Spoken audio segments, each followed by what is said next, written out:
I want you to close your eyes for a second, if you can, and just try to imagine this. Okay, I'm picturing it. The dawn has come, but there is basically no day outside your window. The light is completely choked out. The dust is hanging in the air like this thick, suffocating fog. And the dim sun pushing through it isn't yellow or white. It is red. Wow. Yeah, as red as ripe new blood. Every single breath you take coats your throat in grit. And you look around your home, and that same dust has settled like a quiet gray snow over literally everything you own. Just covering the whole life you've built. Exactly. It's piled up on the fence posts outside. It's blanketed the weeds. It's, sitting like heavy pollen on your chairs, your tables, your dishes. Every step you take kicks up a cloud as high as your waist. That sounds absolutely suffocating. It really does. Now, imagine standing in that choking cloud and watching as a machine rolls over your land. It plows over your family's well. It smashes your home out of shape. And it just turns everything you have ever known into a memory. And there's nothing you can do about it. Right. And the people doing this to you aren't like an invading army. It's the bank. It's the system. It's the inescapable machinery of an economy that has decided you no longer fit on a ledger. It's the absolute destruction of not just property, but of a family's anchor to reality, really. I mean, it's the evaporation of home. And what makes that image so terrifying is that it forces you to confront what happens when the structures you trust to sustain, you suddenly view your existence as just a mathematical liability. A negative on a spreadsheet. Exactly. The land itself rejects the farmer through the drought, and then the financial system rejects the farmer through the tractor. The human being is just left entirely unmoored in the middle of it all. And that feeling of being unmoored, that is exactly what we are exploring today. We are broadcasting to you from our studio right here on Commercial Street in Atchison, Kansas, the home of Chesterton Radio. The little station on Commercial Street. That's the one.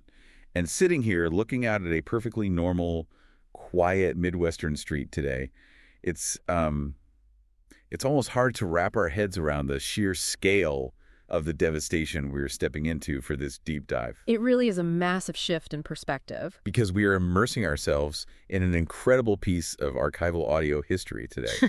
A full-hour dramatization of John Steinbeck's monumental modern American classic, The Grapes of Wrath. Such an important piece of literature. Oh, absolutely. And this was presented by the NBC University Theatre in the 1940s. And I have to say, the NBC University Theatre adaptation is just a masterclass in translation. I mean, they took a sprawling, highly controversial, and, deeply complex epic of the Great Depression and the Dust Bowl. A massive book. Right, a huge book. And they condensed it into 60 minutes of tightly coiled audio. But what elevates this specific broadcast is the intermission commentary that they weave directly into the production. Yes, that was fascinating to listen to. It really was. We hear from J. Donald Adams, who is a prominent New York Times literary critic of that era.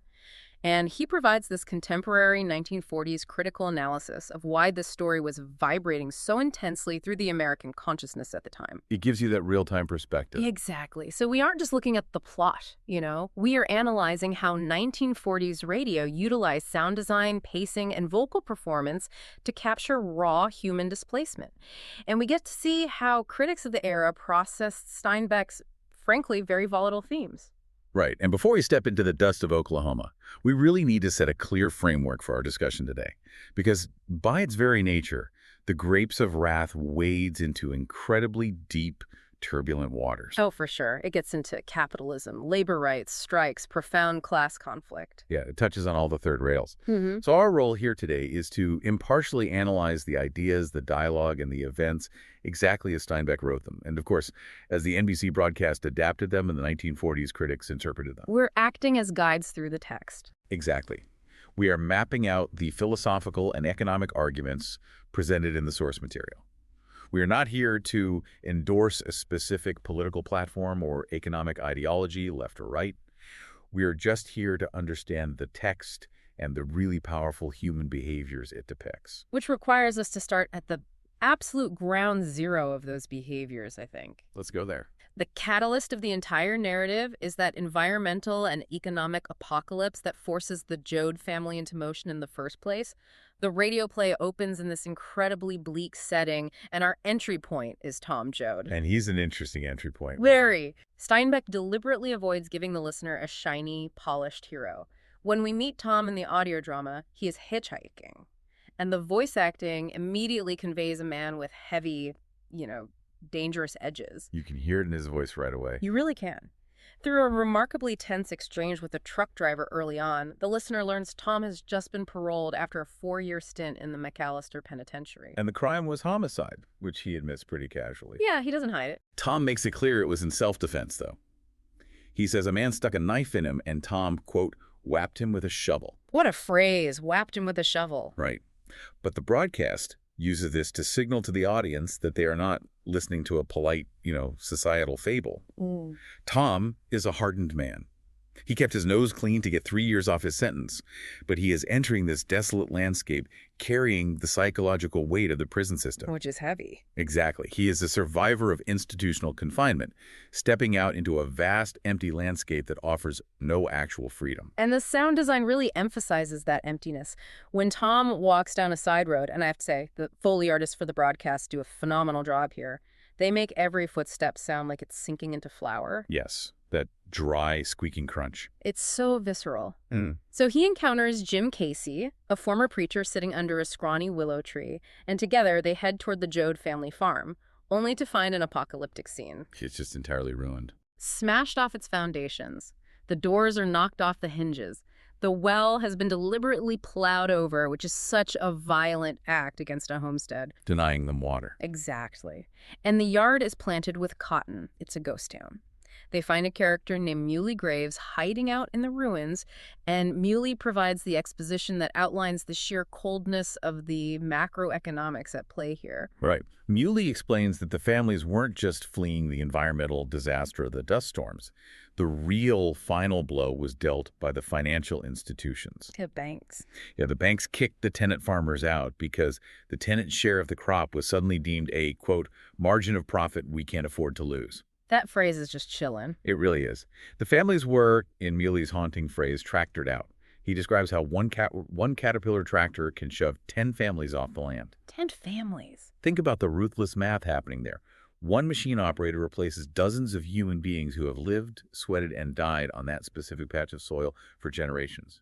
And that displacement relies on a huge psychological distance. I mean, the landowners and the banks holding the mortgages, they are not looking at the Joads as human beings with histories or children or a spiritual connection to the earth. I don't know at all. They are looking at a ledger in a faraway office in the city. The profit margin has thinned out, so the human element is stripped away to make the math work. The tractor is efficient. The families are inefficient. Therefore, the families are systematically erased from the landscape. It is pure economic calculus overriding any social contract. Completely. And, it's really tempting to look at this as just a sepia-toned historical tragedy, right? Something confined to the 1930s that we just read about in textbooks. Sure, it feels distant. But the underlying dynamic of being tractored out is actually chillingly modern. I mean, consider the current wave of automation or the sudden implementation of complex artificial intelligence in the modern workforce today. Oh, that's a really sharp parallel. Think about it. Imagine a massive sector of loyal, hardworking people, say mid-level logisticians, copywriters, or data analysts, right? People who have built their entire lives, their mortgages, their identities around their trade. People who did everything right, basically. Exactly. And almost overnight, a new AI model is deployed. Suddenly, one piece of software can do the work of 1,000 families. The modern bank in this scenario is the algorithm, or the corporate board that only sees the efficiency metrics. They don't see the individuals. Right. It doesn't see the kids those workers have to put through school. It just sees that human labor is an inefficient margin. So you are algorithmically tractored out of your livelihood just as swiftly as the Joads were physically bulldozed off theirs. Wow. Yeah, the underlying trauma of sudden systemic obsolescence, it really transcends the technology of the era. Whether it's a Caterpillar tractor in the Dust Bowl or a massive server farm operating a large language model today, the psychological devastation is identical. It's the exact same feeling of worthlessness. It is, and the NBC broadcast captures the agonizing reality of how a family responds when society suddenly declares them obsolete. They don't just sit in the dust and accept starvation. They attempt to move. They have to do something. Right. They plan this desperate push west to California. But to fund this migration, they are forced to liquidate their entire lives into whatever cash they can carry. Pa Joad goes into town to sell the family's belongings, basically everything that won't fit on their makeshift jalopy. And the resulting scene where he comes back is an absolute gut punch of indignity. Pa returns to the family and announces he received exactly $18 $18? for everything they owned. The voice actor playing Pa delivers this line with a tone of utter hollow bewilderment. He tells the family the city buyers claimed it was all just junk. Pa says, couldn't offer me more than $18 for all the things I sweated for all my life. I swear I don't understand. And that bewilderment, that is so vital to understanding the character's internal collapse. Pa isn't expressing fiery rage in that moment. He is cognitively broken by the transaction. It just doesn't compute for him. Not at all. He operated under an unwritten psychological contract with the world. This belief that a lifetime of physical labor, of building a home, of creating tangible value with his own hands, must inherently hold some worth. Right, there has to be value in hard work. Exactly. So to see a slick city buyer appraise his entire existence at $18, it just shatters his understanding of reality. He cannot comprehend a system that entirely divorces human effort from market value. And the radio adaptation brilliantly uses this moment to highlight the diverging coping mechanisms within the family structure.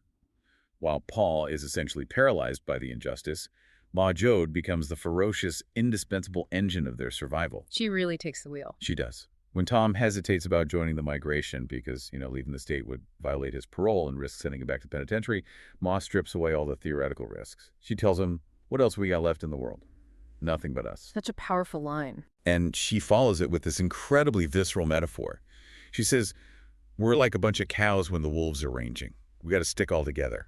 She intuitively grasps that they have been reclassified as prey. The bank that took the land was a wolf. The dust that choked the crops was a wolf. The buyers in town who exploited their desperation for $18, they were wolves. Wolves everywhere. Yeah, and in the wilderness, an isolated animal is a dead animal.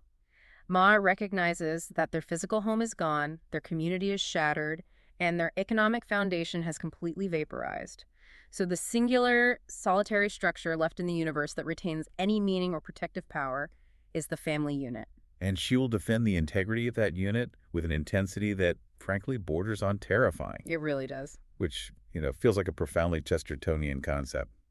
G.K. Chesterton often wrote about the ordinary family as the ultimate bulwark against both the crushing weight of unchecked monopoly capitalism and the overreach of the state. Oh, that's a great connection. Yeah, the Joads are the quintessential victims of a monopolistic system that values land aggregation over human habitation. They have been chewed up by the machine. And yet, Ma's response isn't to rely on a distant government to save them. Her response is to fiercely consolidate the family. The family basically becomes their nation, their economy, and their religion all at once. And that consolidation is tested immediately, right? As soon as they load the truck and merge onto Highway 66. The broadcast's narrator describes the highway as the path of a people in flight, refugees from dust and shrinking land. He calls it the concrete runway to the promised land. The concrete runway? Yeah. Highway 66 acts as this moving microcosm of American society under the extreme crushing pressure of the Great Depression. The road exposes the listeners and the Joads to the full spectrum of human nature. The interactions swing violently between calculated predation and then astonishing compassion. Well, let's examine the predatory aspect first because it hits them right out of the gate. They're nursing this overloaded, incredibly fragile vehicle down the highway, and they desperately need a tire just to keep moving. A basic necessity. Right. They stop at a roadside lot, and the salesman attempts to hustle them, demanding $4 for an old, dangerously worn-out casing. Tom inspects it, realizes it is broken almost entirely through, and he calls the man out. And how does the salesman respond? He defends his extortion with a classic justification. He just says, I ain't in business for my health. Right. When Tom calls him a lying buzzard, the salesman merely shrugs it off as just trying to do business. Steinbeck uses this brief exchange to distill how economic advantage really dictates morality on the road.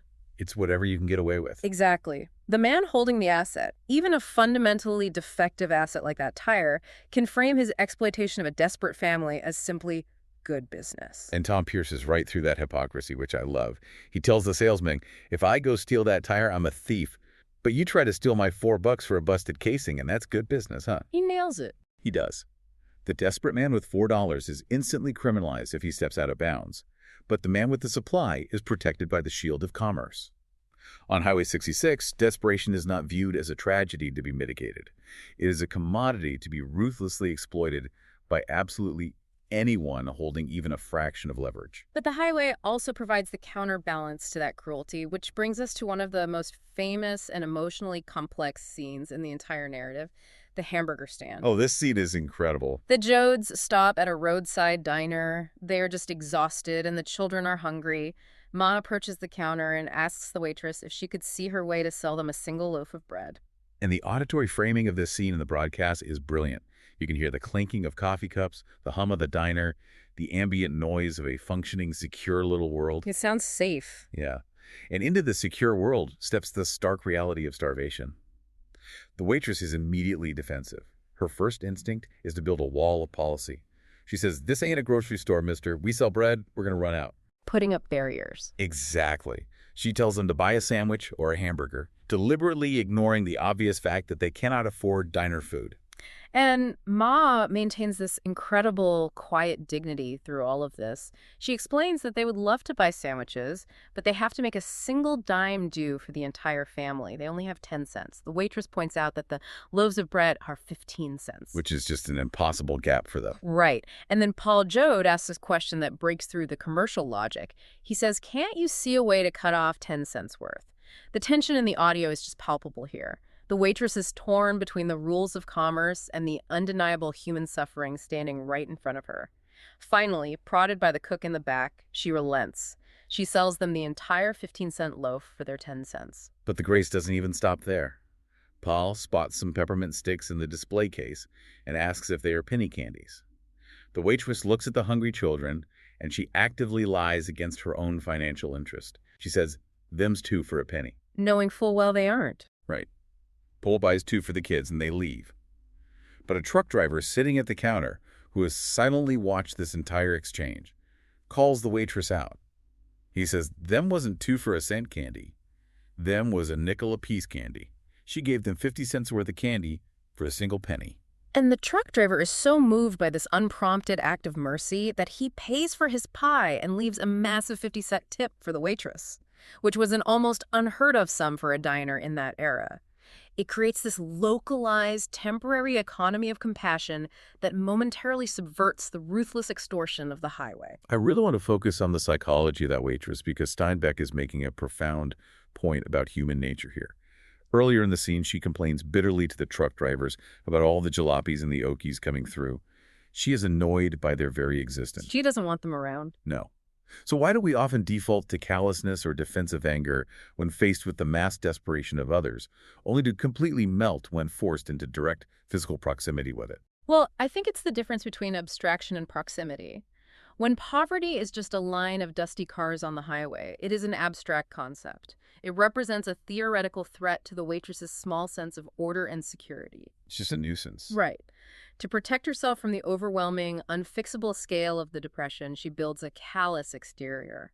But when that poverty walks through her door, embodied in a polite, exhausted father and his children asking for a fraction of a loaf of bread, the abstraction vanishes. She can't look away anymore. Exactly. She is confronted with raw, undeniable humanity. In that moment of forced proximity, her innate empathy overrides her defensive programming. And that empathy proves to be highly contagious. The truck driver witnesses a fellow human being choose grace over capitalism, and it moves him to instantly redistribute his own wealth to reward her. It's a beautiful moment. It really is. But the broadcast doesn't let the listener linger in the warmth for long, does it? No, it doesn't. The physical toll of the journey is actively breaking the Joads down. Grandpa Joad, who earlier in the story was described as being full of fuss and vinegar, suddenly suffers a stroke and dies right there on the road. And the indignity of Grandpa's death is profound. The family discovers that local law requires $40 for a formal funeral and burial, a sum that is utterly fantastical to them. They literally cannot afford to die legally. Which is horrifying. It is. They are forced to perform a clandestine, illegal burial in a field just to lay their patriarch to rest. The family asks Jim Casey, the former preacher, to say a few words over the grave. And Casey's response marks a massive theological pivot in the story. Yes, Casey explicitly refuses to pray for Grandpa's soul. He says, "I ain't gonna pray for a fella that's dead. He's just staying with the land. he's going to be all right. Instead, Casey redirects the entire focus of his spirituality. Away from the afterlife. Exactly. He states that if he were to pray, his prayers would be directed entirely at the living. His concern is exclusively for the, quote, folks still living that don't know which way to turn. Casey is articulating a shift from a vertical faith to a horizontal faith here. He concludes that the afterlife, the spiritual realm, does not require human intervention. God has the dead sorted out. God can handle it. Right. The crisis is happening right here in the dirt. Yeah. Religion, if it is to have any actual utility in this devastated landscape, must be fiercely and exclusively focused on the agonizing reality of desperate, starving people. And this horizontal focus becomes absolutely essential because the physical challenges are only escalating. If Highway 66 was a test of endurance, the desert crossing into California is a crucible. They must traverse the mountains of New Mexico and descend into the blistering heat of the desert. And to save their decaying tires and boiling engine, they decide to make the crossing at night. Which leads to one of the most chilling, agonizing sacrifices in the broadcast. As they approach the California state line in the dark, they hit an agricultural inspection roadblock. A major hurdle. The state inspectors demand they unload the entire truck to check for contraband vegetables or seeds. This delay would be devastating for them. So Joad intervenes with absolute authority. She tells the inspectors they have a violently sick, old woman grandma in the back, and she begs them to let the family pass so they can reach a doctor. And it works.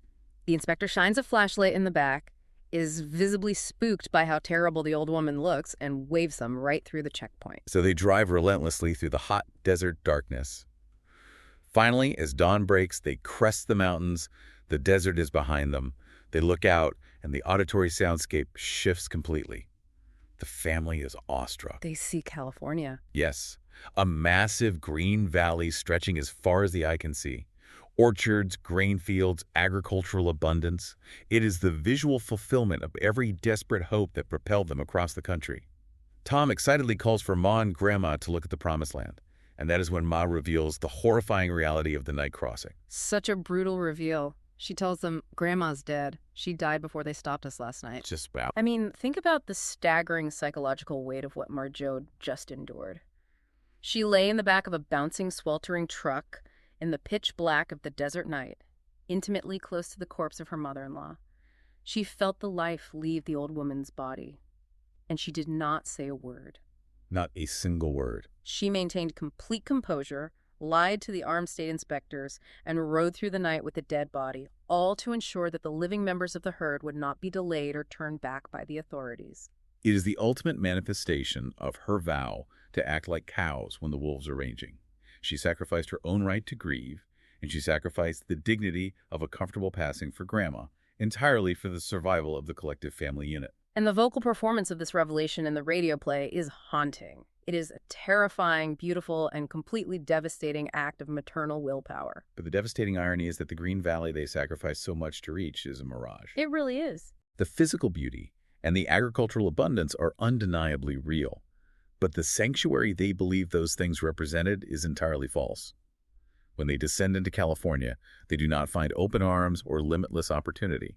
They find an entrenched, heavily guarded system of hostility and fear that is far more dangerous than the dust storms of Oklahoma. And the broadcast utilizes its narrator to provide crucial historical context for this hostility.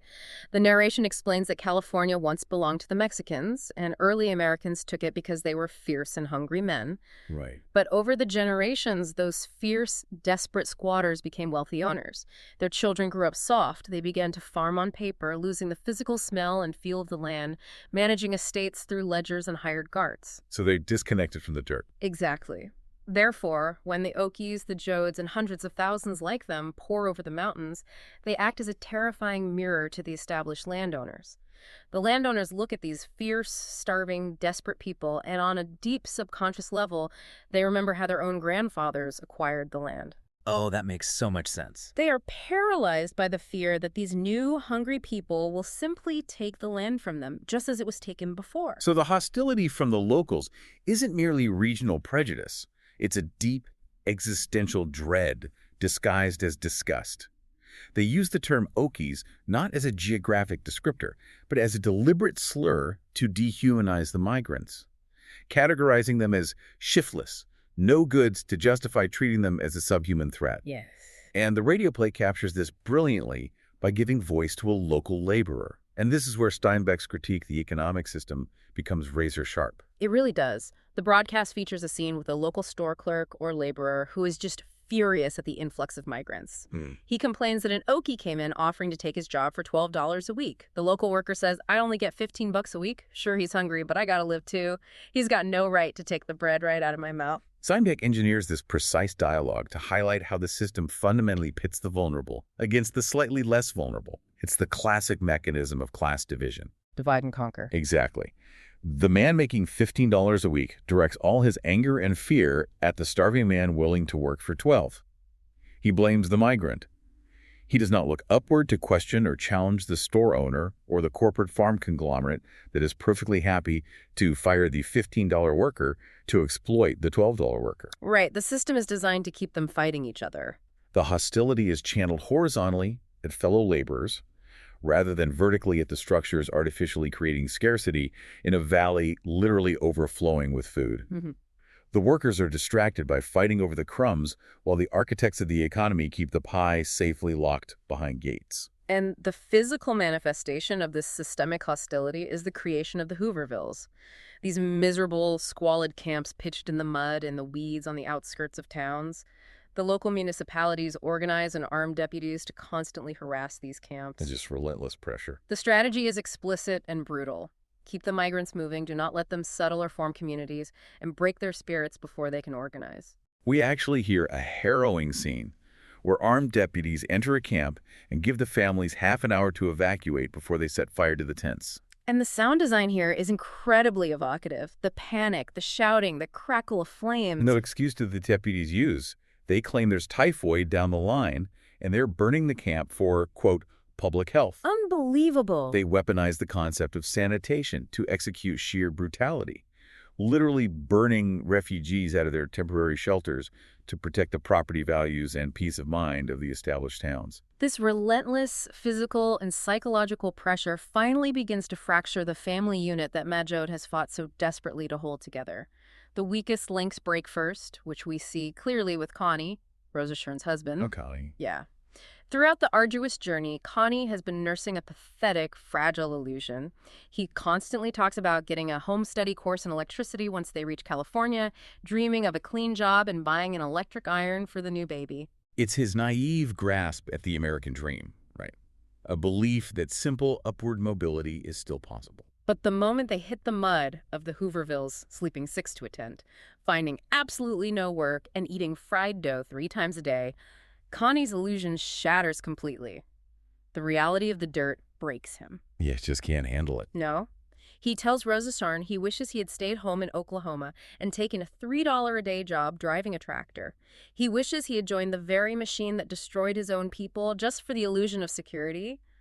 And then he simply disappears. He just walks away. He abandons his pregnant wife and walks away into the night. Without the fantasy of the home study course in electricity, Connie has no internal spine left to face the brutality of their existence. Connie's abandonment acts as a pivot point for the narrative, though. It marks the transition from passive endurance to active, desperate resistance. The Joads realize they can no longer simply weather the storm. They are being actively hunted by the economic system. They manage to escape the burning Hooverville and eventually find a spot in a government camp. And for a brief, shining moment in the audio play, it sounds like paradise. The background noise shifts from panic to orderly calm. There are sanitary units running hot and cold water, luxuries they haven't experienced since they were evicted. It must have felt like a miracle. There's a ladies' committee that ensures the camp is kept neat, teaching self-governance and providing a profound sense of dignity. Ma is thrilled, declaring that they can finally be decent again. But of course, the government camp restores their humanity, but it also highlights the ultimate suffocating squeeze of their reality. The government can provide a clean shower, a safe tent pad, and a dance on Saturday night, but it cannot provide the one essential element required for survival: wages. No jobs. Right. The camp is clean, but the surrounding valley refuses to hire them at a living wage. They are safe from the deputies, but they are slowly starving to death in clean clothes. And the mechanics of this economic squeeze are explicitly detailed when Paul manages to find a single day of ditch-digging work. He performs back-breaking labor all day, but when it's time to get paid, he discovers his wage has been arbitrarily cut from 30 cents an hour down to 25 cents. Of nowhere. Yeah. When Tom asks him why, Paul explains the logic dictated by the Farmers Association. This is a conglomerate run by the banks holding the agricultural mortgages. The association mandated the wage cut, claiming that high wages cause discontent. J. Donald Adams, the literary critic in the intermission, would likely note that this is a breathtaking piece of Orwellian doublespeak. High wages cause discontent. It's absurd on its face. Right. The actual unspoken truth is that paying a living wage allows the worker to pause, to breathe, to feed their children, and perhaps to look around and question the massive disparity of wealth in the valley. Keeping wages at starvation levels is a deliberate control mechanism. It keeps them desperate. Exactly. It ensures the worker remains terrified, exhausted, completely focused on the next meal, and therefore entirely incapable of organizing or demanding better conditions. Think about your own livelihood for a second. Imagine working a grueling shift only to have your employer retroactively cut your pay simply because they know you are too desperate to quit. That is the inescapable loop the Joads are trapped in. And honestly, it feels remarkably relevant today when you look at certain structures in the modern gig economy, where the worker assumes all the risk, pays for their own vehicle and health care, while the platform algorithms constantly adjust the payout rates downward. Right, the goalposts keep moving. The math is rigged. It is mathematically engineered so that the worker can never get ahead. They can only tread water until they drown. And the Joads finally drown when starvation forces them to leave the sanctuary of the government camp. They follow a rumor of work to a massive peach orchard, and the scene that unfolds is Steinbeck's most vivid indictment of exploitative labor economics. It's so grim. They arrive at the orchard gates, escorted by motorcycle cops, pushing through a massive crowd of angry, screaming people. They are so desperate for work, they ignore the red flags and are hired to pick peaches at 5 cents a box. So the entire family, men, women, and children, works until dark in the blistering sun. And what do they earn for their collective, back-breaking effort? $1 single. A single dollar for a whole family's daily labor. But here is the true trap. Where are they forced to spend that dollar? At the company store. Ma goes to buy food for their supper and discovers the prices at the company store are artificially and exorbitantly inflated. They claw it all back. Yeah, she has to spend the entire dollar just to secure a meager meal of side meat and some canned milk for pregnant Rosa Charn. The family literally burned more caloric energy picking the peaches than they were able to buy back with the wages they earned. This is the company store dynamic operating in its most toxic, purified form. The corporate farm controls both the wage paid to the worker and the cost of the goods required for the worker to survive. It effectively transforms the migrant into an indentured servant. There's no way out. No. They can never leave the camp because they can never save a single penny to fund an escape.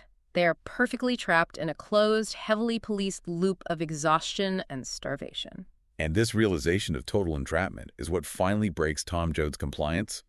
He sneaks out of the heavily guarded camp at night, crawling under the fence to investigate the angry crowd they saw at the gates earlier. Out in the brush, cloaked in darkness, he stumbles upon the leader of the crowd. It is Jim Casey. The former preacher? Yes, but Casey isn't preaching about the afterlife anymore. He is leading a labor strike. The dialogue here is a masterclass in explaining labor economics to the listener. Casey breaks down the horrifying math for Tom. He explains that his group arrived at the peach farm the week before, picking for 5 cents a box. But once the workers were settled and trapped, the owners arbitrarily cut the wage in half to 2.5 cents a box. Half?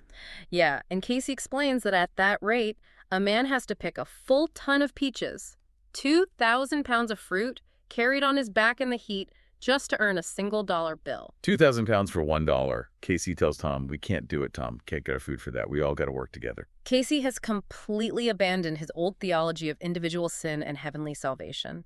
He has embraced a radical, boots-on-the-ground theology of collective labor action. He has deduced that the only possible way to fight a massive, organized system of corporate exploitation is with a massive, organized collective of workers. Individual endurance is useless against a monopoly. But the system is heavily armed and has no intention of allowing the workers to organize. As Tom and Casey are whispering in the dark, the auditory landscape shifts violently. Flashlights click on.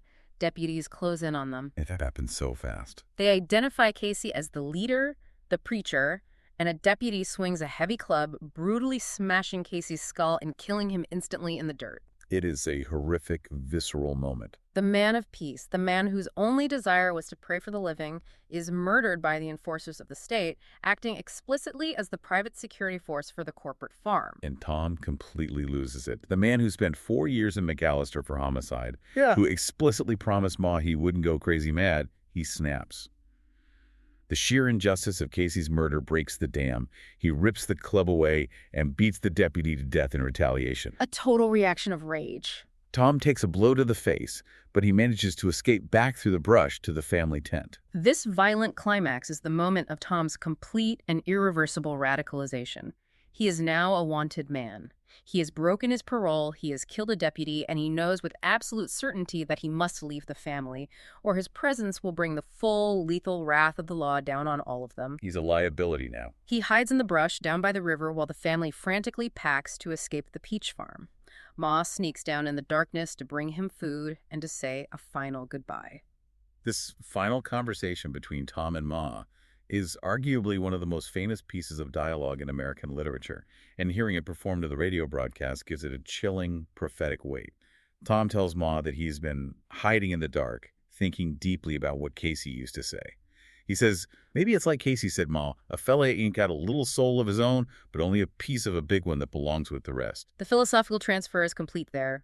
Casey's spirit, his profound belief in the collective oversoul of humanity, has been entirely absorbed by Tom. It lives on in him. Yes. Tom tells his mother that he is leaving physically, but that he will never truly be gone. He delivers that immortal promise. Wherever there's a fight so hungry people can eat, I'll be there. Wherever there's a cop beating up a guy, I'll be there. Everywhere, Ma, everywhere, until somehow things get changed. Tom transforms in that moment. He ceases to be a self-interested ex-convict just trying to keep his head down and survive the probation system. He ascends into a mythical figure of social justice, becoming the animating spirit of the labor movement itself. He becomes bigger than himself. Right. He realizes that the concept of family can no longer be restricted to the Joads. The family must encompass the entire working class.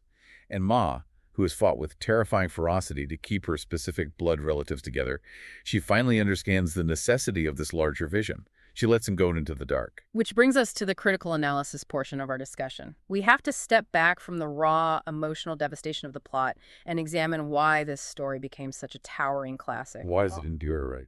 Exactly. How did Steinbeck craft this, and how did the NBC broadcast successfully present such a volatile story to a national audience?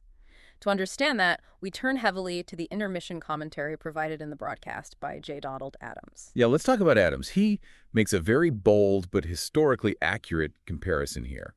He states that The Grapes of Wrath stands among the greatest stories of social protest in American history, and he links it directly to Harriet Beecher Stowe's Uncle Tom's Cabin. That's high praise. Very. He points out that both novels were born out of a passionate humanitarianism, and both possess the incredibly rare power to generate passionate indignation in their readers. Uncle Tom's Cabin fundamentally shifted the moral compass of the nation regarding slavery. Adams suggests that Steinbeck's novel achieved a similar feat for the plight of the migrant worker, forcing the comfortable classes to actually look at the invisible victims of the Great Depression. But Adams makes a crucial literary distinction that explains why Steinbeck succeeded where others failed. He notes that the 1930s saw a massive wave of what was called proletarian literature. These were novels explicitly written to highlight the struggles of the working class and protest the crushing machinery of industrial capitalism. But we don't remember most of them. Right? The vast majority of those books are completely forgotten today. And why did they fade away while Steinbeck endured? Because, as Adams explains, those proletarian novels were crudely conceived. The authors were so desperate to hammer home their political ideology that they wrote in stark, unbelievable black and white. Zero nuance. Yeah. The capitalists were portrayed as cartoonish, unredeemable villains twirling their mustaches, and the workers were depicted as flawless, angelic martyrs without a single human blemish. It felt like reading a pamphlet, not a novel. It was propaganda masquerading as art, and the audience instinctively rejected it. Because you cannot emotionally connect with a flawless saint, right? Human beings are messy and flawed. Adams argues that Steinbeck explicitly avoided this fatal trap. The Joads are not pristine martyrs. They are, in Adams's words, imperfect human creatures. Very imperfect. Tom is a convicted killer with a terrifying temper. Uncle John is a chronic alcoholic, deeply haunted by guilt. Grandpa is foul-mouthed, mean, and entirely uncooperative. The family is messy, deeply flawed, and therefore entirely recognizable and believable. And anchored at the absolute center of this messy, believable family is Ma Joad. Adams calls her the enduring strength and rude wisdom of the family, praising her as the most fully realized character Steinbeck ever created. She is the emotional core. We have to talk about how she holds up under the final crushing blows of the narrative, because immediately after Tom flees into the night to fight for the collective, the family is hit with another devastating blow. Rosa Sharn goes into labor in an abandoned, flooded boxcar. And the audio broadcast handles this with profound, heavy silence. The baby is born dead. It never drew a single breath. As the characters quietly realize, the child starved to death before it was even born. So tragic. A direct biological consequence of Rosa Sharn's extreme malnutrition during the journey and their time in the Hoovervilles. The Joad family is literally cracking apart at the seams. The grandparents have died, Connie ran away, Tom is a fugitive, and the new baby is stillborn. They have lost everything. And yet, Ma Joad remains unbroken. She delivers this sweeping, defiant final speech that closes the broadcast. She says, "We're the people that live. They ain't gonna wipe us out. Rich fellas come up and they die, and their kids ain't no good and they die out. But we're the people. We keep it coming." Iconic. Now, Adams, in his commentary, he offers a slight caveat regarding this ending. He suggests that Ma barely escapes the sentimentalization that has weakened so much of Steinbeck's later work. But he ultimately decides she does escape it because her resilience is rooted in a fundamental biological truth about human endurance. I do want to push back on Adams a little bit here, though. Is Ma truly avoiding being sentimentalized in that final speech? Or is that speech deeply, fundamentally sentimental and entirely necessary for the listener's sanity? That's an interesting point. I mean, after an hour of relentless death, starvation, burning tents, and economic crushing, the audience absolutely needs that soaring, sentimental resilience. If it ends purely on the stillborn baby in the flooded boxcar, it's not a story. It's just an hour of uninterrupted torture. The sentimentality is the lifeline thrown to the listener. You know, that is a very fair critique of Adams's perspective. The speech is sweeping, and it certainly borders on the mythological. Ma ceases to be just an Oklahoma housewife and momentarily becomes the literal voice of the proletariat. Right. But what anchors it, what prevents it from floating away into pure syrup, is the incredible vocal performance. The announcer notes that Jane Darwell, who plays Ma in this radio broadcast, is reprising her Academy Award-winning role from the John Ford film adaptation. She is phenomenal. Darwell brings a grit, a tired, bone-deep weariness to her voice that grounds the grand philosophy. When she says we take a beating all the time, maybe that makes us tough, you hear the miles on her vocal cords. You believe entirely that she has earned the right to say it. She embodies the sheer, terrifying biological stubbornness of humanity.